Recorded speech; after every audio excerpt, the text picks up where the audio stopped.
রাজাকারের নাতিপুতিরা পাবে, মুক্তিযোদ্ধার সন্তানরা পাবে না। উনি কিন্তু এই কথা কখনো বলেন নাই। ছাত্র জনতারা তারা এই জিনিসটা প্রাইম মিনিস্টারের বক্তব্যটা বুঝতে ভুল করেছে। আন্দোলনকারীদের রাজাকারের নাতিপুতি বলেননি শেখ হাসিনা। ছাত্র জনতা প্রধানমন্ত্রীর কথাটি বুঝতে ভুল করেছে। কথায় মুক্তিযুদ্ধ প্রসঙ্গ ওঠায় রাজাকার প্রসঙ্গটি উঠে এসেছিল, এমনটাই দাবি করেছেন স্টেট ডিফেন্স আইনজীবী আমির হোসেন। আন্তর্জাতিক অপরাধ ট্রাইব্যুনালের রাষ্ট্রপক্ষের উপস্থাপিত যুক্তিখণ্ডাতে রোববার শেখ হাসিনার পক্ষে যুক্তিতর্কে রাষ্ট্রনিযুক্ত আইনজীবী আমির হোসেন একথা বলেন যে আপনারা কি কেহ রাজাকারের নাতিপুতি বা রাজাকারের সন্তান? সবাই বলেছে, এবং আপনারা না শুধু, এবং আপনাদের জানা মতো কেউ সবাই বলেছে যে না, আমরা কেউ রাজাকারের নাতিপুতিও না এবং সন্তানও না। আমির হোসেন বলেন সব রাজাকারের নাতিপুতিরা পাবে, মুক্তিযোদ্ধার সন্তানরা পাবে না। উনি একথাও বলেননি। যারাই শুধু রাজাকার তাদের প্রসঙ্গেই বলেছেন। ছাত্ররা কেউ তো রাজাকার নয়। এই যুগে কয়জন রাজাকার আছে? দুই একজন বাদে সবাই তো মারা গেছে। তাদের সন্তানদের পর্যন্ত চাকরি দিয়েছিল। মুক্তিযোদ্ধা কোটাটা একটা সংযত পর্যায়ে নিয়ে তিনি ছাত্রদের সাথে বসতে চেয়েছিলেন, বলেন আমির হোসেন।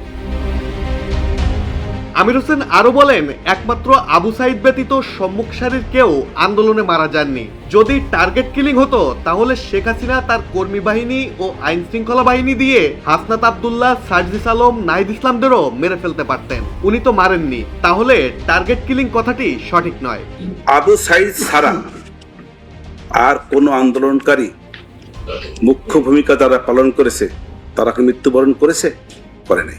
অতএব এই যে বললেন লক্ষ্যভিত্তিক নিপীড়ন, টার্গেটেড, তাই যদি হতো তাহলে আন্দোলনে শেখ হাসিনা তার কর্মী বাহিনী দিয়া, তার পুলিশ বাহিনী দিয়া হাসনাত আব্দুল্লাহ রে, সার্জিস আলম সাহেব রে, নাহিদ ইসলাম সাহেব, তারপর অন্যান্য যারা আছে, যারা নেতৃস্থানে ছিল, তাদেরকে তো টার্গেট করে মেরে ফেলতে পারতেন। উনি তো মারেন নাই। আওয়ামী দুঃশাসন ও ফ্যাসিবাদের 15 বছর কথাটিকে উন্নয়নের মহাসোপান যাত্রার 15 বছর হিসেবে উল্লেখ করেন তিনি। 15 বছর আগে দেশের অবকাঠামোগত যে দুরবস্থা ছিল, মেট্রো রেল, পদ্মা সেতু, এলিভেটেড এক্সপ্রেসওয়ে, কর্ণফুলী টানেল সহ সারা দেশের রাস্তাঘাট উন্নয়নের মাধ্যমে তা পরিবর্তিত হয়েছে। তাছাড়া মধ্যমায়ের দেশ হিসেবে উন্নীতকরণের প্রচেষ্টায় শেখ হাসিনা সফল। এগুলো যদি দুঃশাসন হয় তাহলে সুশাসন কোনগুলো? প্রশ্ন ছুড়ে দেন তিনি। এই 15 বছরে সারা বাংলাদেশে রাস্তাঘাট চলাচলের যে সুবিধা কিছুই ছিল না। এই সরকারে এসে মেট্রো রেল, পদ্মা সেতু, এলিভেটেড এক্সপ্রেস, এই যে কর্ণফুলী টানেল। যুক্তিতর্ক উপস্থাপন শেষে সাংবাদিকদের সামনে তিনি বলেন, সব সরকারের সময় কিছু না কিছু দোষ ত্রুটি থাকে। শেখ হাসিনা সরকারের ভালো কাজগুলোকে উপেক্ষা করে শুধু খারাপ কাজগুলোকেই হাইলাইট করা হয়েছে।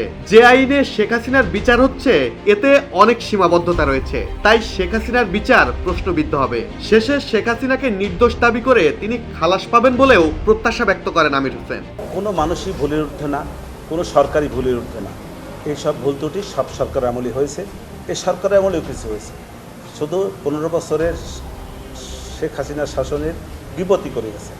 একটি দেশকে মধ্যম আয়ের দেশ হিসাবে রূপ নেওয়ার যে তার সর্বোচ্চ প্রচেষ্টা, এবং সে ঘোষণাও দিয়েছিল, এই যে বিষয়গুলি সেগুলোকে ইগনোর করে তাদের ত্রুটি বিচ্ছুতিগুলোকেই শুধু তুলে ধরেছে। ট্রাইব্যুনালের দায়িত্বটা কি, বিচারকের দায়িত্বটা কি? পক্ষে বিপক্ষে দেখবে, যেটি বেশি জোরালো সেটাকে অ্যাকসেপ্ট করবে, যেটি জোরালো না সেটাকে ডিসএগ্রি করবে। আমি মনে করি সাবেক প্রধানমন্ত্রী শেখ হাসিনা একজন নিরাপরাধ ব্যক্তি, এবং তার বিরুদ্ধে যে সমস্ত চার্জ আনিত হয়েছে সেই চার্জগুলি সঠিক নয়, এবং সাক্ষ্য প্রমাণেও তা প্রমাণ করতে সক্ষম হন নাই। যেহেতু সাক্ষ্য প্রমাণে সক্ষম হন নাই আমার অভিমত, অতএব এই সাবেক প্রধানমন্ত্রী শেখ হাসিনা এবং আসাদুজ্জামান খান কামাল ওনারা খালাস পাবেন। ডেস্ক রিপোর্ট, জয় জয় দিন।